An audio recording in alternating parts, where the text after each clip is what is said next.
Hello guys, so this video is about coordinate geometry and we'll be looking at coordinate geometry from the very basic. I'm sure most of you might know what the topic is, but then again I'll be just going over all the formulas, all the concepts that are used.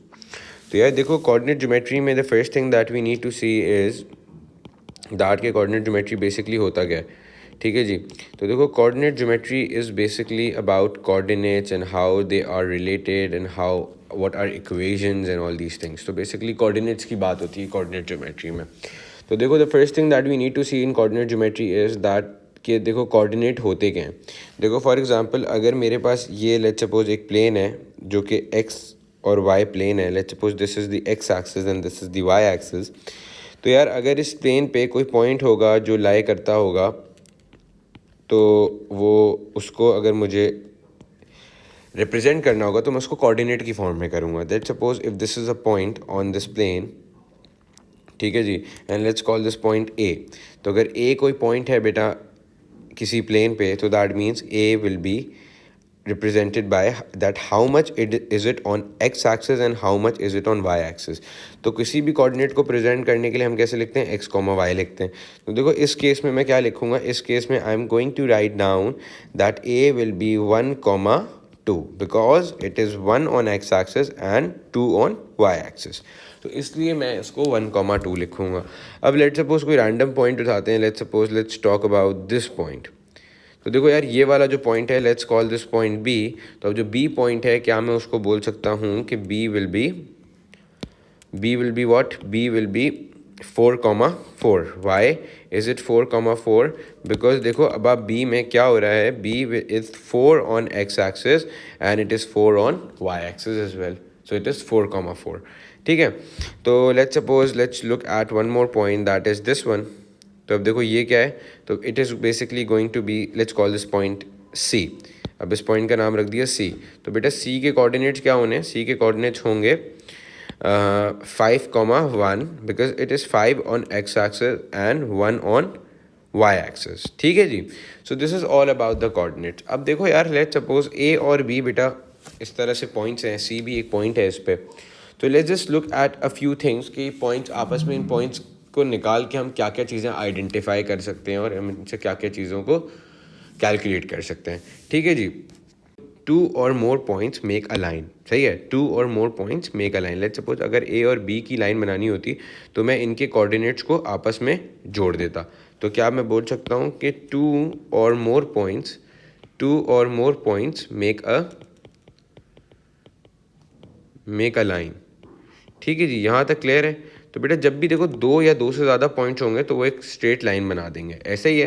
तो देखो अगर for example मुझे ए और B की line बनानी होती तो ए और बी की लाइन कैसे बनती कि आपने ए और बी के कोऑर्डिनेट्स को जोड़ दिया। तो बेटा इसी तरह लेट्स सपोज मेरे पास ये इस तरह से बना हुआ था। तो लेट्स सपोज ए बी दो पॉइंट्स थे। अगर मुझे निकालना होगा कि यार इनकी सेंटर पे कौन सा पॉइंट आएगा, तो यार क्या मैं बोल सकता हूँ इनकी सेंटर पे ये वाला पॉइंट आएगा। अब देखो यार अभी तो ना ये देखने में तो कोई पॉइंट मैं ऐसे जज नहीं कर सकता क्योंकि मेरा ये स्केल पे तो नहीं बना हुआ, और कभी भी आपके पास इस तरह से एप्टीट्यूड टेस्ट के लिए इस तरह से कोई ग्राफ्स नहीं बने हुए आएंगे कि आप वहाँ से डायरेक्टली देख के निकाल दो कि हाँ यार इनके स्केल यूज़ करके आपने नाप लिया और जो है ना आपने इसको बता दिया कि यार ये आ जाएंगे, नहीं। तो देखो mid point is what, mid point is basically centre point between. अच्छा जी, सो देखो यार the first thing that we need to see in coordinate geometry is that distance between two points. पहली चीज़ हम ये देखते हैं, ठीक है जी। फिर उसके अलावा इसको और क्या बोल सकते हैं, you can also call it distance of a line segment. You can also call it distance of a line segment। ठीक है जी, यहाँ तक क्लियर है। तो देखो बेटा लेट्स सपोज अगर मेरे पास एक लाइन गिवन है, इस तरह से स्ट्रेट लाइन गिवन है मेरे पास, और लेट्स सपोज उस स्ट्रेट लाइन पे एक पॉइंट है लेट्स सपोज ए, ठीक है, और एक पॉइंट है लेट्स सपोज बी। अच्छा थोड़ी सी मैं ये लाइन की बात करता हूँ। देखो बेटा लाइन बनती कैसे, तो अगर मेरे पास एक लाइन है जिस पे एक पॉइंट लाई करता है जिसका नाम है ए, तो और वो एक पॉइंट है लेट्स सपोज 2,5, और लेट्स सपोज एक और पॉइंट है बी जो कि है लेट्स सपोज 3,7, और अब मुझे इन दोनों पॉइंट्स का डिस्टेंस निकालना है। तो बेटा देखो, आप पहले डिस्टेंस कैसे निकालोगे, आप इसको distance is denoted by A B और इसके आगे पीछे मॉड, इस तरह भी बोल सकते हैं, या फिर आप इसको इस तरह भी बोल सकते हो भाई कि ए बी और इसके ऊपर एरो। तो basically both of them are the same things. तो डिस्टेंस निकालने का बेटा फॉर्मूला है, डिस्टेंस निकालने का फॉर्मूला क्या है, y2 minus y1 whole square plus x2 minus x1 whole square. ठीक है जी। तो देखो बेटा, अब y2 और x1 और x2 और y2 क्या है, जिनको नहीं पता उनके लिए बता देता हूँ। देखो बेटा, if this is my point one, if a is my point one, so this will be x1 and this will be y1, this will be x2 and this will be y2। तो y2 minus y1 से क्या होगा, y2 minus y1 से y2 क्या है मेरा 7 है, तो 7 minus 5 whole square plus 3 minus 2 whole square. ठीक है जी। तो देखो बेटा, अब क्या हो गया, 2 स्क्वायर ये हो गया और प्लस 1 स्क्वायर ये हो गया, तो 4 plus 1 is 5। So under root 5 is the area between the distance between A and B. Is that clear बेटा? So let's just look at one more example of this. Let's suppose if it's given that कि एक और line segment है, सही है, इसी तरह से line segment है, and on this line segment basically again C is a point which is let's suppose 2,3 and D is another point which is basically 5,7, and if they ask us to find the distance, let's suppose the question is shaped like this, find the distance between the line segment A and C and D। ठीक है जी, C and D के बीच में आपने निकालना है अपना and D।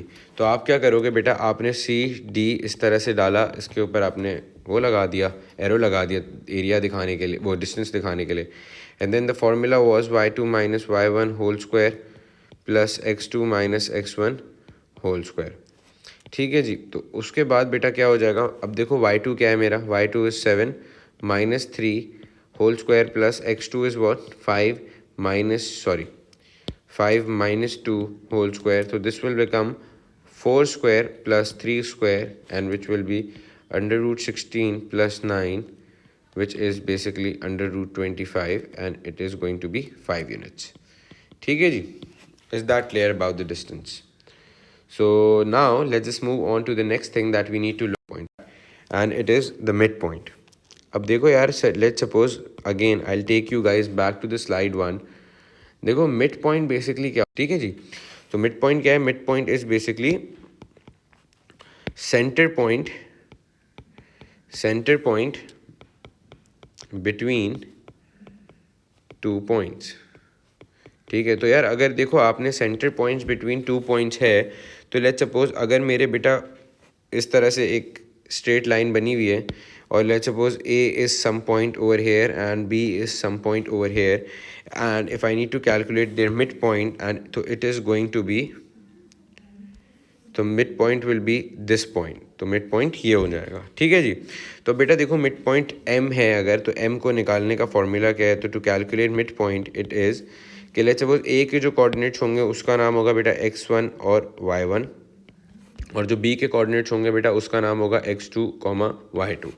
तो बेटा अब इनका मिड पॉइंट क्या होगा, x1 plus x2 upon 2, y1 plus y2 upon 2। ठीक है, ये इनका मिड पॉइंट होगा।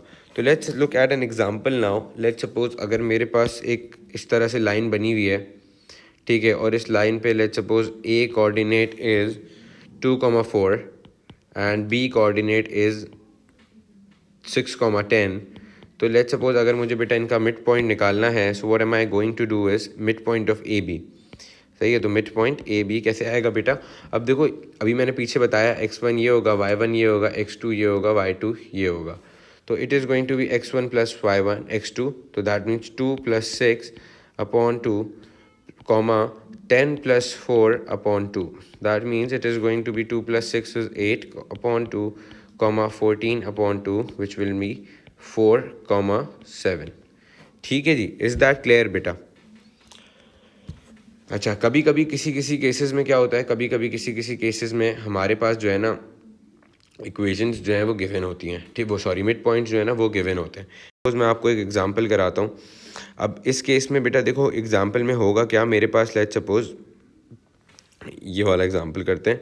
लेट्स सपोज बेटा मेरे पास एक इसी तरह की स्ट्रेट लाइन बनी हुई है। Let's suppose if this point is basically given as 2,4, ठीक है, और लेट्स सपोज ये let's name this A and let's name this B. अब बी जो है ना वो अननोन है, but the mid point of A B is given to me as if it's 4,7। अब मुझे क्या करना है, मुझे बी के कोऑर्डिनेट्स निकालने हैं।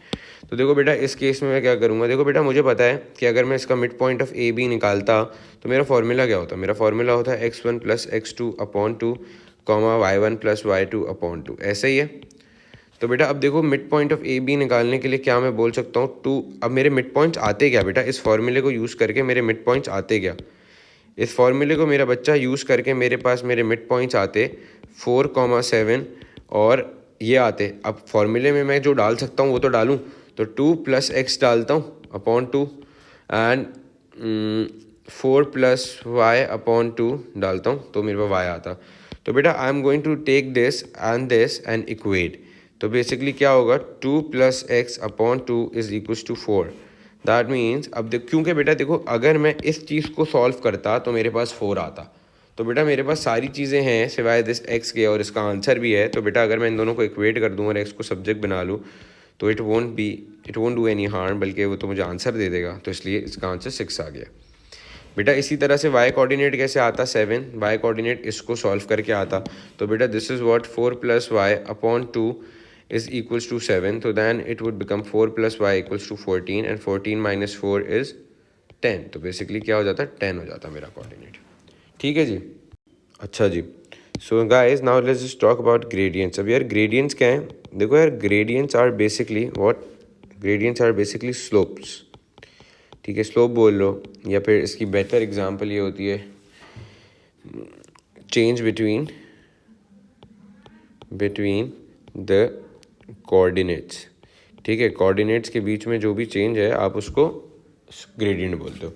तो बेटा देखो लेट्स सपोज अगर मेरे पास अगेन एक लाइन बनी हुई है इस तरह से, और लेट्स सपोज मेरे पास उस लाइन पे बेटा 2 कोऑर्डिनेट्स हैं, एक है let's suppose A and the other one is let's suppose B.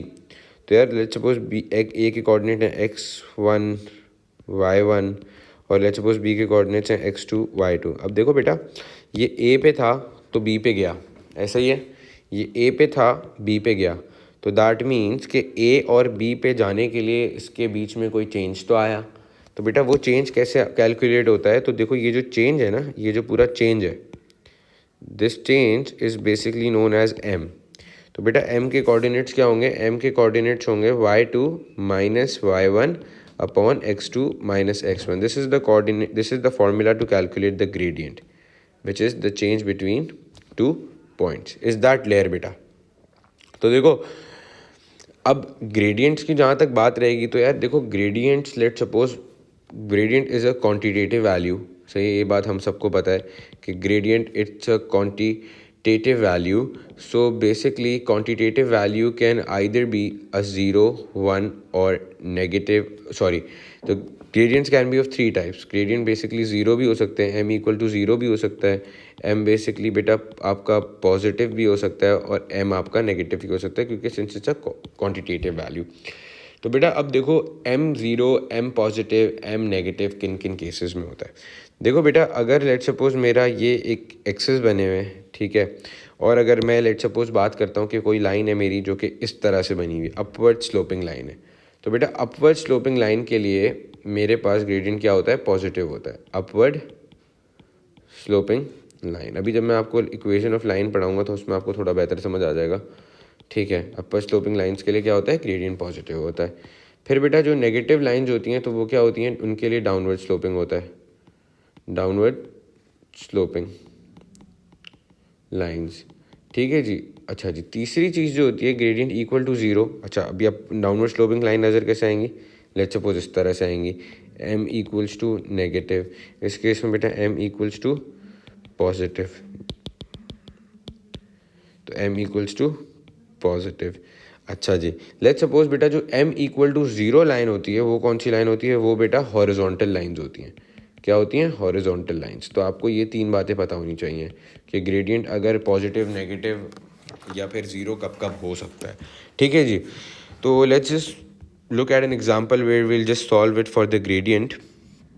तो देखो लेट्स सपोज अगर मेरे पास दिए हुए पहला पॉइंट है 5,3 और दूसरा पॉइंट है लेट्स सपोज 7,9 और उसने मुझे बोला भाई कि आप जो है ना इनके बीच में ग्रेडियंट निकालो। तो बेसिकली आपको क्या m निकालना है। तो बेटा this is going to be my x1, this is going to be my y1, this is going to be x2, this is going to be y2। So y2 minus y1 upon x2 minus x1 and it will become 9 minus 3 upon 7 minus 5 which means 6 upon 2 and it will be equals to 3। तो m क्या हो गया बेटा, m is equals to 3। ठीक है बेटा, let's just, तो अब ये क्या पॉजिटिव ग्रेडियंट हो गया। अच्छा जी, अब लेट्स सपोज मेरे पास कभी कभी ऐसे सवाल भी आ सकते हैं कि let me just write it down for you guys. So guys let's just look at this question now. It says that if the grade it says that is the gradient of the line joining the point 6 comma minus 2 and p comma 5 is 14, find the value of b। अब देखो बेटा उसने मुझे क्या बोला, उसने मुझे बोला कि gradient joining the point 6 comma 2 6 comma minus 2 and p comma 5। तो बेटा ग्रेडियंट आता कैसे, क्या मैं बोल सकता हूँ उसका ग्रेडियंट आता x1 ये था, y1 ये था, x2 ये है, y2 ये है। तो क्या होता 5 minus minus 2 p minus 6, that means it would become 5 plus 2 upon p minus 6 which would mean that 7 upon p minus 6। तो ये ग्रेडियंट होता। अब यार देखो ग्रेडियंट आता क्या, 14 आता ना बेटा इनको सॉल्व करके। तो आप क्या कर लो, इसके लिए मुझे सब्जेक्ट बना लो which will become, इसका क्या सब्जेक्ट बनेगा, इसका बेटा सब्जेक्ट बनेगा p को सब्जेक्ट बनाओगे तो p का सब्जेक्ट क्या होगा 7/14 कर दो, p minus 6 कर दो, 1/2 हो जाएगा। तो p plus 6 is p equals to 6 plus 1/2 which will become 13/2। ठीक है जी, तो ग्रेडियंट आ गया आपका 13/2। इज दैट क्लियर बेटा। अच्छा जी, अब थोड़ा सा आगे चलते हैं और यार बात करते हैं कि लाइन, पैरेलल लाइंस और परपेंडिकुलर लाइंस का क्या सीन है। तो देखो यार बेसिकली अब पैरेलल लाइंस क्या होती हैं, पैरेलल लाइंस बेसिकली वो लाइंस होती हैं which never meet each other. तो पैरेलल लाइंस क्या होती हैं, parallel lines are lines which never meet each other. ठीक है जी, तो कैसे होती हैं पैरेलल लाइंस। तो देखो लेट्स सपोज अगर मुझे पैरेलल लाइंस ड्रॉ करनी है तो it will look something like this. So this is my L1, this is my L2। So these two lines are said to be parallel, क्योंकि ये दो लाइंस कभी मिलेंगी नहीं। तो अगर L1 पहली पैरेलल लाइन है तो इसका ग्रेडियंट क्या मैं बोल सकता हूँ M1 होगा, और L2 अगर दूसरी पैरेलल लाइन है तो उसका ग्रेडियंट M2 होगा। तो बेटा जब भी लाइंस पैरेलल होती हैं तो M1 is equals to M2। तो जब भी लाइंस बराबर होंगी तो आप क्या बोलोगे, आप बोलोगे ग्रेडियंट्स आर इक्वल। ठीक है जी, तो बेटा इसी तरह से अब बात करते हैं परपेंडिकुलर लाइंस की। तो देखो बेटा परपेंडिकुलर लाइंस कौन सी लाइंस होती हैं, परपेंडिकुलर लाइंस वो लाइंस होती हैं जिनकी जो जब मिलती हैं तो 90 डिग्री बनाती हैं। Lines which make a 90 degree angle when they meet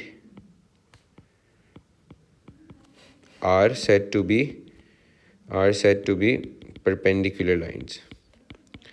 ठीक है जी, perpendicular lines। ठीक है जी, तो बेटा कैसे नज़र आती हैं पहले तो ये देखते हैं। तो let's suppose if this is line 1 so this will B line 2। तो if this is L1, this is L2 and when they're meeting they're making a 90 degree angle which is quite visible to us। तो अगर line 1 बेटा मेरी M1 है और line 2 मेरी बेटा इसका ग्रेडियंट M2 है, तो अब जब भी परपेंडिकुलर होंगे तो M1 multiply by M2 would be equals to -1, or you can also say M1 is equals to -1 upon M2, or you can also say M2 is equals to -1 upon M1 which is basically the negative reciprocal of M1। ठीक है जी, समझ आती है। तो मतलब मैंने क्या बोला, मैंने बोला यार कि जो M1 है ना, बेसिकली M1 जो है ना वो नेगेटिव रेसिप्रोकल है M2 का, और M2 जो है वो नेगेटिव रेसिप्रोकल है M1 का। या फिर अगर आसानी से समझ नहीं आ रही है बात तो आप क्या समझो कि M1 और M2 का जो ग्रेडियंट है उनका प्रोडक्ट -1 के बराबर होगा। अच्छा जी, let's talk about one more thing that is collinear points. अब देखो यार कोलिनियर पॉइंट्स कौन से पॉइंट्स होते हैं। देखो कोलिनियर पॉइंट्स बेसिकली वो पॉइंट्स होते हैं जो कि एक ही लाइन पे लाई करते हैं। ठीक है, कोलिनियर पॉइंट्स क्या होते हैं? Points which lie on the same line. ठीक है जी, ये वाली बात समझ आती है कि जो वो पॉइंट्स होते हैं जो कि एक ही लाइन पे लाई करते हैं। लेट्स सपोज अगर मेरे पास एक लाइन है, ठीक है, इस लाइन पे बेटा ए भी है, इस लाइन पे बी भी है और सी भी है, तो बेटा all these points are going to be collinear. सही है, तो यहाँ पे लिख दो ए कॉमा, यहाँ पे इस तरह से लिख देते हैं कि भाई A comma B and C are collinear points since they lie on the same line. तो बेटा इसीलिए अब देखो सब एक ही लाइन पे लाई करते हैं, तो इसीलिए the gradient between these points, ठीक है, the gradient between this point is same. The gradient between the change between these points is same. ठीक है जी, तो लेट्स सपोज अगर आपके पास एक एग्जांपल है, लेट्स सपोज गिवन है आपको, ठीक है, तो अब देखो, अच्छा मैंने जो बात बोली ग्रेडियंट बिटवीन, इसको मैं ऐसे भी लिख सकता हूँ, M of A B, gradient of A B is basically equal to gradient of B C is also equal to gradient of A C. तो लेट्स सपोज अगर मेरे पास बेटा एक पॉइंट गिवन है -2,2 एंड 0,3 एंड 4,5, तो यार let's just prove this thing that M of A B is equal to M of B C is equal to M of A C. तो देखो बेटा एम ऑफ ए बी होगा क्या? M of A B होगा यार के gradient of ए और B. तो अब आप वो कैसे निकालोगे?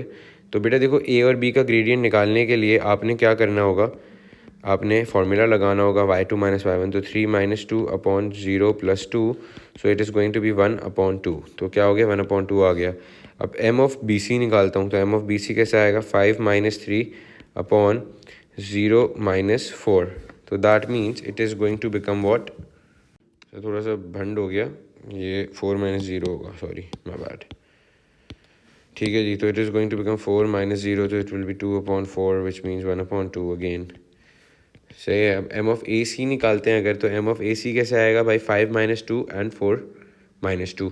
तो देखो भाई m of A C basically कैसे आएगा? y2 माइनस y1, तो 5 माइनस 2, x2 माइनस, तो माइनस माइनस प्लस हो जाता है, तो ये हो जाएगा, तो 3/6 हो जाएगा विच विल बी 1/2 अगेन। तो देख रहे हो यार, ये सारे 1/2 मतलब है कि ये सारे ग्रेडियंट्स क्या हैं? इक्वल हैं। तो कोलिनियर पॉइंट्स है तो इसलिए इनके ग्रेडियंट्स इक्वल थे। अच्छा जी, now let's just talk about equation of a straight line. अब देखो यार, ये equation of a straight line में ना बेसिकली 3 तरह की लाइंस होती हैं। ठीक है, सबसे पहले कौन सी लाइन होती है? अब सबसे पहले जो लाइन होती है ना, वो होती है स्लांट लाइन। सही है, जिसको मैं बोल सकता हूँ जो टिल्टेड लाइन भी कहलाती है। ठीक है, उसके बाद जो बेटा आती है ना, वो क्या आता है? वर्टिकल लाइंस आती हैं। ठीक है जी, उसके बाद जो एक चीज़ आती है ना, वो क्या होती है? वो हॉरिजॉन्टल लाइंस होती हैं। तो देखो बेटा, पहले ना स्लांट लाइन से स्टार्ट करते हैं। तो अगर देखो आपको स्लांट लाइन की इक्वेशन बनानी है, तो स्लांट लाइन की इक्वेशन जो है ना, एक जनरल फॉर्म है उसकी। उसकी जनरल फॉर्म क्या है? उसकी जनरल फॉर्म है y equals to M X plus C, ये उसकी जनरल फॉर्म है। ठीक है, अब एम एक्स प्लस सी का मतलब है, अब देखो बेटा इस जनरल फॉर्म में जो m है ना मेरा, that is the gradient of the line, जो कि आप कोई भी 2 पॉइंट से निकालते हो। ठीक है, तो ग्रेडियंट ऑफ द लाइन। फिर c क्या है? c इज़ बेटा द y इंटरसेप्ट। ठीक है, तो बेटा इसीलिए फिर अब जब यहाँ पर आते हैं तो एम सी हो गया। ठीक है, m भी आ गया, gradient of the straight line, और y इंटरसेप्ट आ गया। अच्छा, all what you need to draw equation of a straight line, to find out the equation of a straight line is basically 2 points. ठीक है, आपको 2 पॉइंट्स मिल जाएंगे, तो you can figure out everything that is there on the straight line. अब let's suppose मैं आपको एक एग्जांपल कराता हूँ। Let's find out the equation of a straight line passing through a and b, where a is basically what 2,4 and b is basically 6,10। अब इसके बीच में ना मुझे इक्वेशन ऑफ अ लाइन बनानी है। तो देखो बेटा, ये नज़र कैसे आ रही होगी? ये अभी जो नज़र आ रही होगी ना ग्राफ पे, तो इस तरह की कोई चीज़ नज़र आ रही होगी, where a would be the point 2,4 and b would be some point 6,10। सही है जी। तो बेटा अगर मुझे equation of a straight line निकालनी होगी, तो पहले मैं इसकी जनरल फॉर्म लिखता हूँ। तो देखो m और c की वैल्यू जो है ना बस मुझे डालनी, बाकी x और y तो कोऑर्डिनेट्स हैं तो ये अननोन ही रहेंगे. So let's suppose for m of this equation it will be y2 minus y1, so 10 minus 4 into 6 minus 2, so that means it will become 6 upon 4, which means 3 upon 2. तो y is equals to 3 upon 2x plus c. अब देखो c डालने के लिए I'll have to plug in a point over here. x या y में से कोई एक, ये a या b में से कोई एक पॉइंट डाल दो ताकि तुम्हारे पास c की वैल्यू आ जाए. तो देखो यार ये 4 है, let's suppose this is going to be 2 plus c, two two cancel, 4 minus 3 is 1, तो 1 हो गया.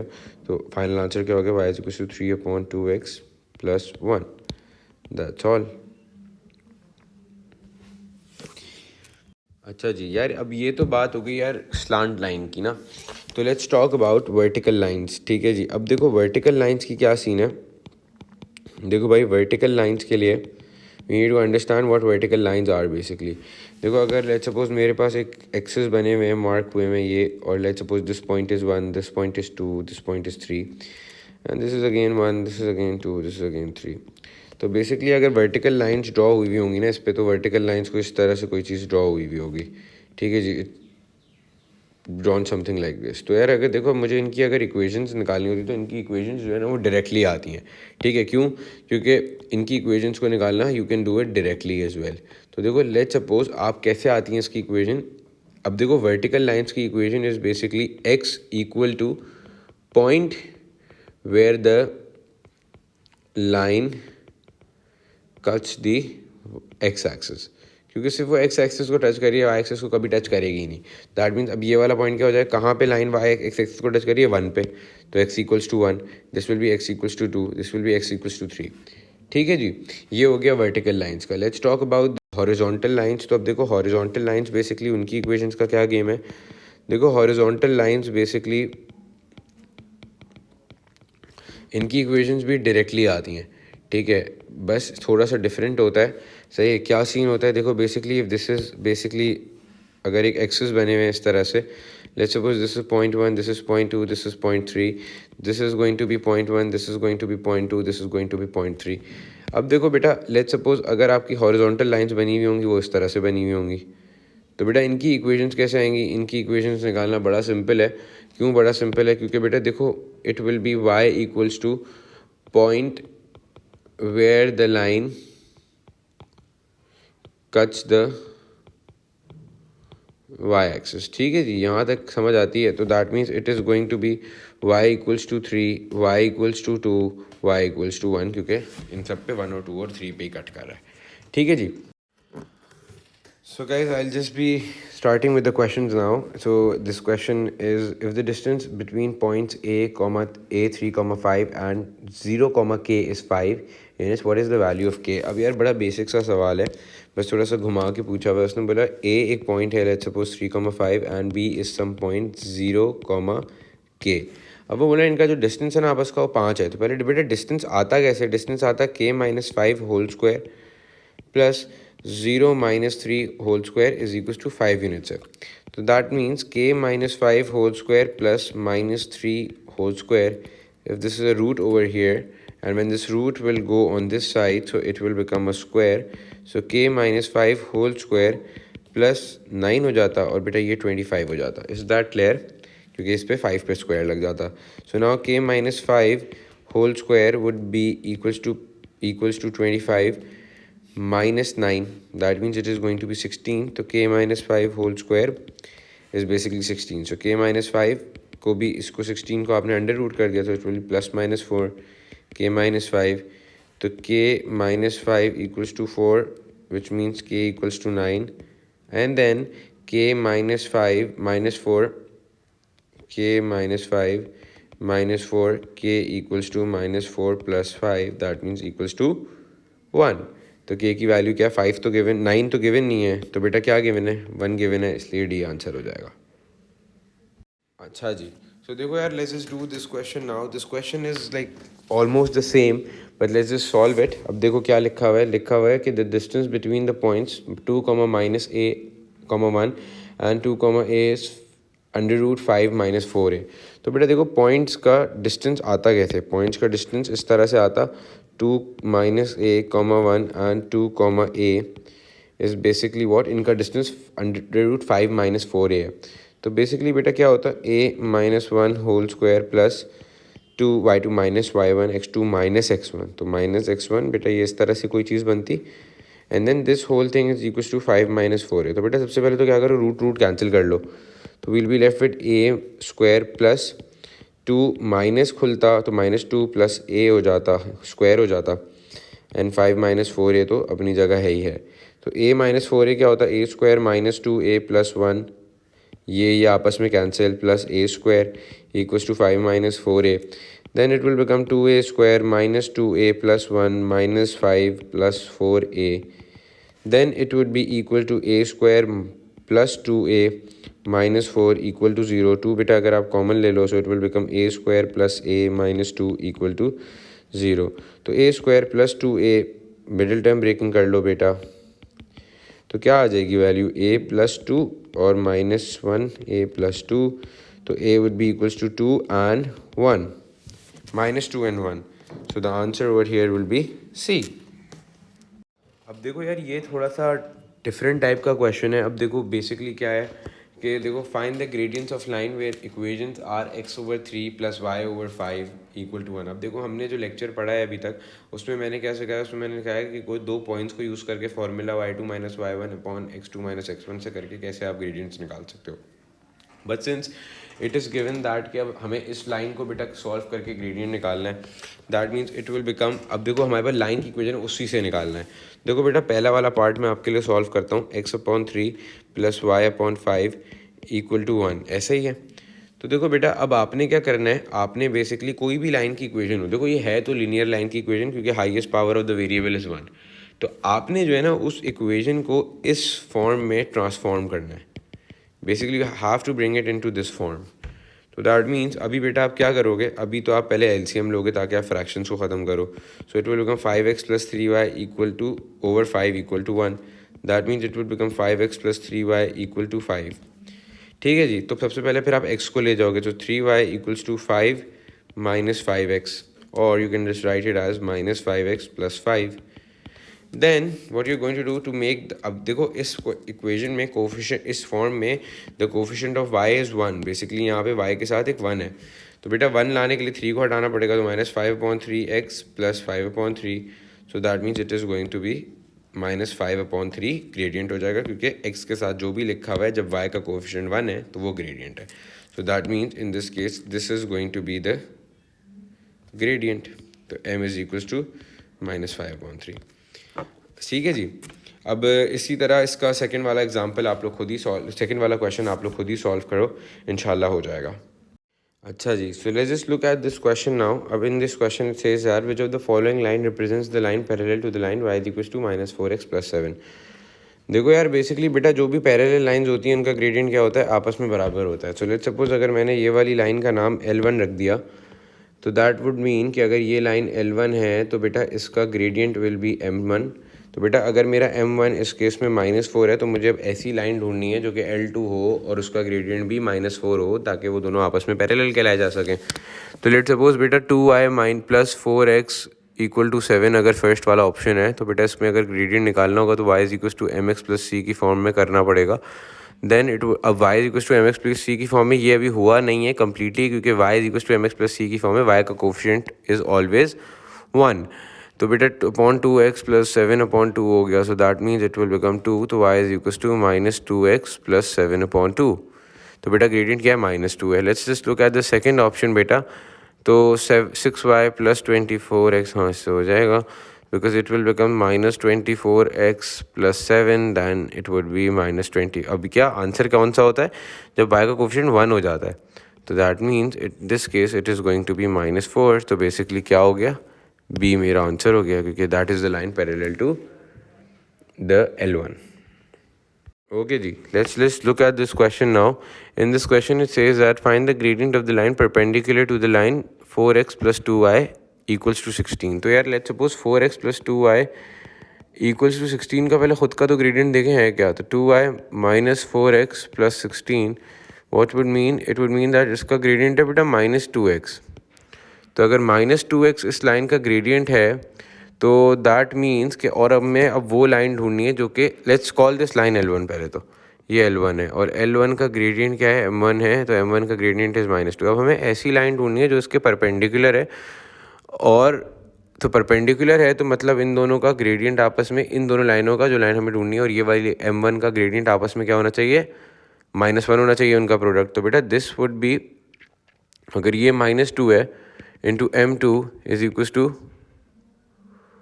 -1, तो M2 का बेटा ग्रेडियंट क्या होना चाहिए, -1/-2, बेसिकली 0.5 होना चाहिए, तो M2 वुड बी 0.5, तो इसका आंसर हो जाएगा डी।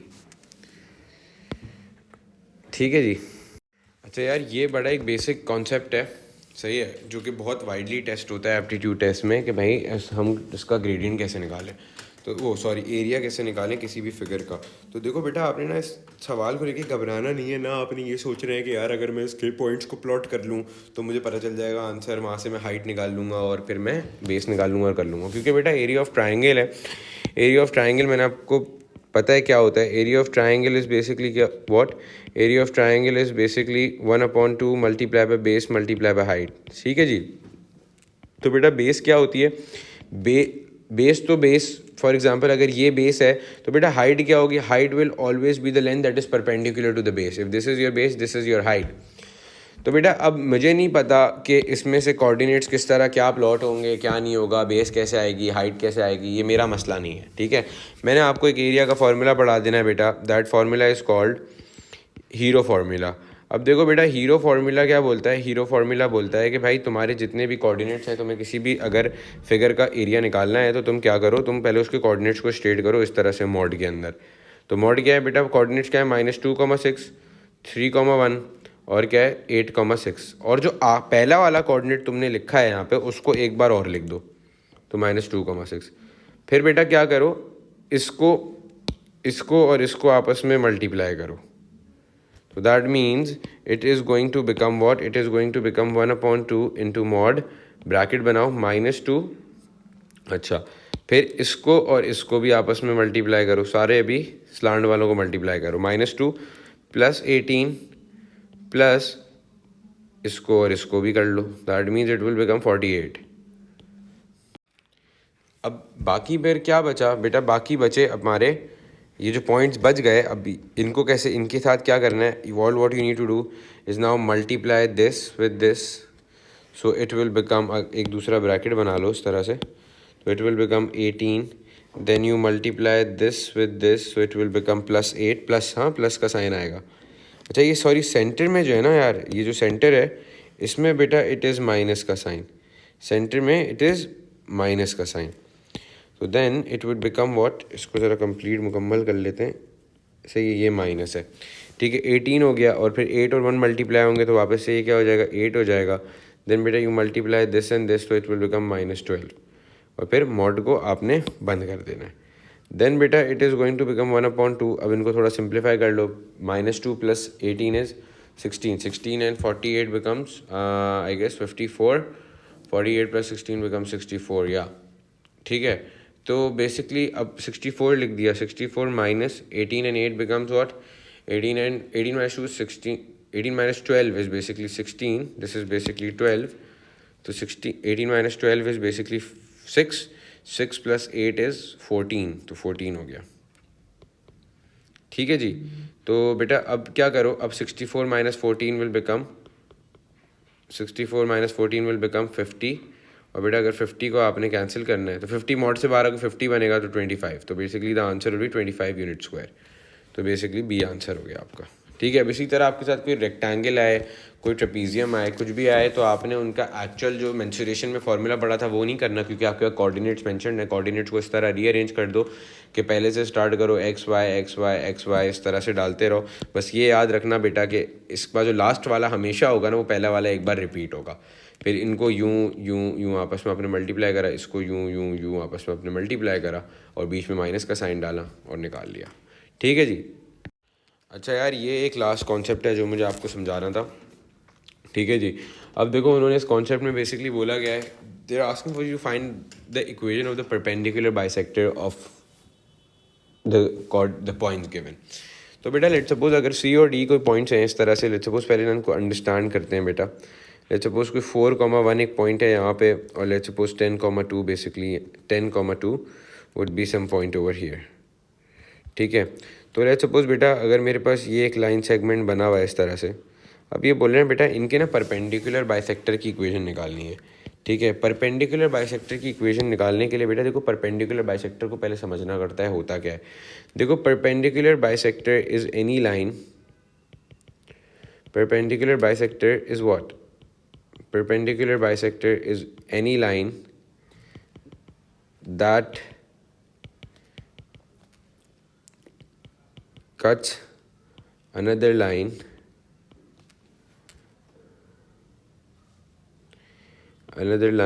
into half।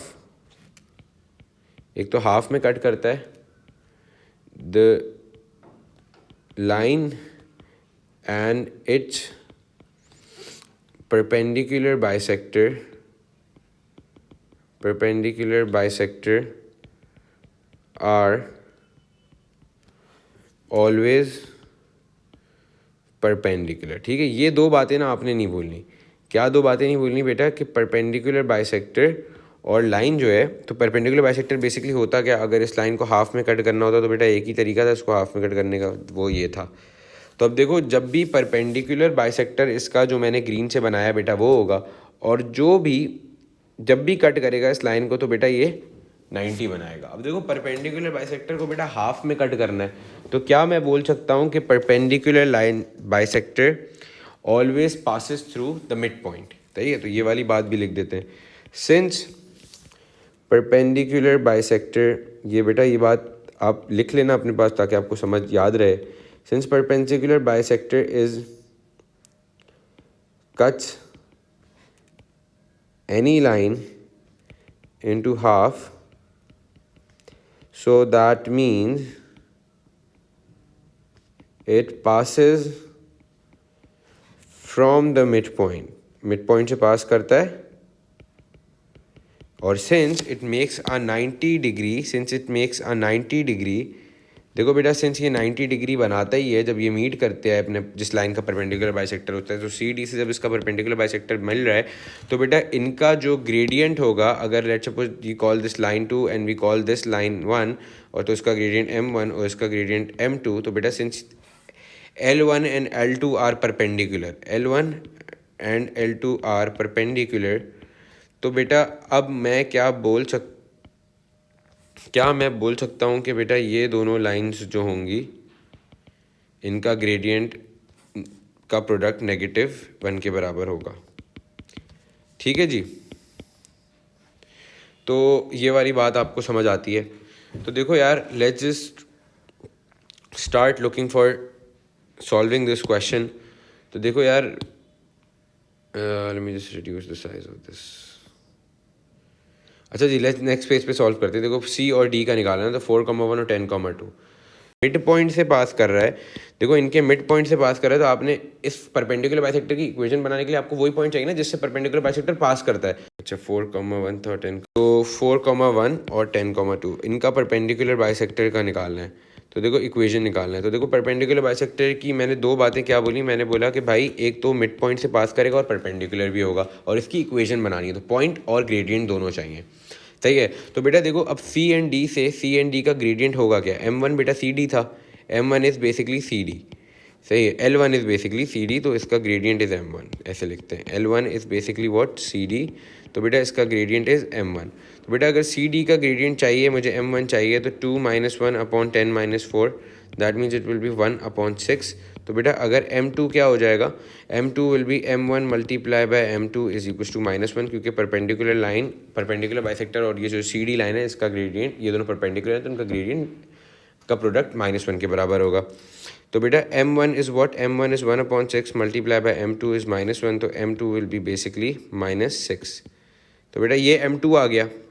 ठीक है, अब देखो बेटा ये ग्रेडियंट आ गया। अब पॉइंट कैसे निकलेगा, देखो जो परपेंडिकुलर बाइसेक्टर है क्या, क्योंकि वो इनके मिड पॉइंट से पास करता है, तो बेटा इनका मिड पॉइंट कैसे आएगा, इनका मिड पॉइंट आएगा, सी डी का मिड पॉइंट क्या है, C is 4,1 and D is basically 2, तो बेटा इनका मिड पॉइंट कैसे आ जाएगा? इनका मिड पॉइंट निकालने के लिए इट विल बिकम 4 + 10/2 एंड 2 + 1/2, तो इट विल बी 14 7, 3/2। ठीक है भी। अब बेटा देखो ये इनका मिड पॉइंट आ गया। बेटा इक्वेशन आपने बनानी है, तो y = -6x + c। तो बेटा माइनस, अब देखो अगर आपने इनकी इक्वेशन बनानी है तो आपने इनके पॉइंट्स को प्लग इन करना पड़ेगा। That means it will B y = -6 × 7 + c, और y क्या है? 3/2 है, तो -42 + c। That means it is going to become 3/2 + 42 = c। तो बेटा this will be what? It will B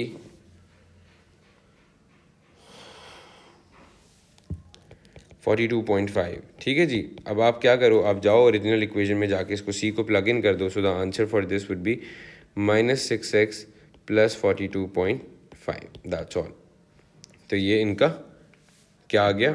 हाँ, तो ये इनका परपेंडिकुलर बाइसेक्टर का आंसर आ गया। तो बेटा this will be this y = -6x + 42.5 will be the equation for the perpendicular bisector of C and D, क्योंकि देखो passes through mid point and is perpendicular to C and D, तो C and D का mid point निकाला, उससे पास कर रहा है, और इसका ग्रेडियंट इस तरह से सी एंड डी के ग्रेडियंट के नेगेटिव रेसिप्रोकल भी है। तो that's all for the equation of perpendicular bisector. अच्छा जी यार, let's look at this question. अब ये बोल रहे हैं कि यार देखो the point X Y lies in the third quadrant. तो बेटा बेसिकली पहले ये समझ लो कि क्वाड्रेंट्स होते क्या हैं। देखो बेटा this is my first quadrant and it ranges from 0 to 90, क्योंकि अगर आप देखो, आप अगर एंटी क्लॉकवाइज जाओ तो 0 से शुरू होगा और 90 पे ख़त्म होगा। सही है।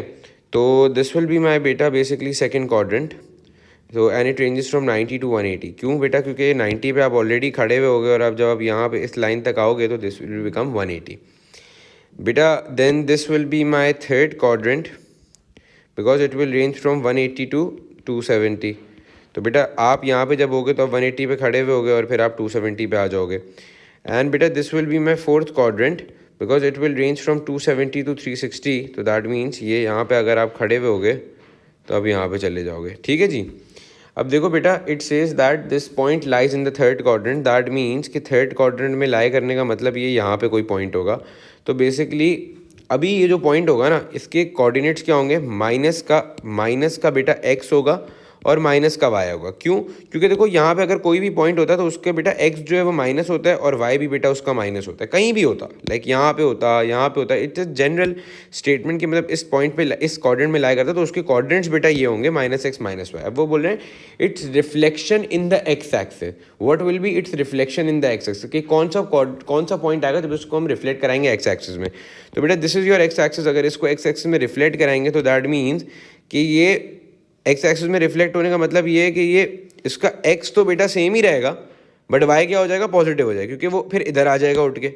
x एक्सिस में रिफ्लेक्ट कराने का मतलब ये है ना, वो पॉइंट यहाँ पर आ जाएगा। तो जब वो पॉइंट बेटा यहाँ पर आ जाएगा तो दैट मीन्स ये क्या हो गया? अब ये क्या हो गया? x तो माइनस ही रहा लेकिन y पॉजिटिव हो गया। तो इसीलिए बेटा the answer will be C। So guys, with this question we are ending today's lecture, and this was all about coordinate geometry. Now I just want you guys to I've discussed everything that can be tested. All you guys need to do is go back and do the worksheet, solve all the questions on your own. Inshallah sabse ho jayenge. And also while you're watching this video, I'm just saying this at the end, just make sure that you watch every concept very carefully. ठीक है जी। So see you guys in the next video. Until then, good luck, take care.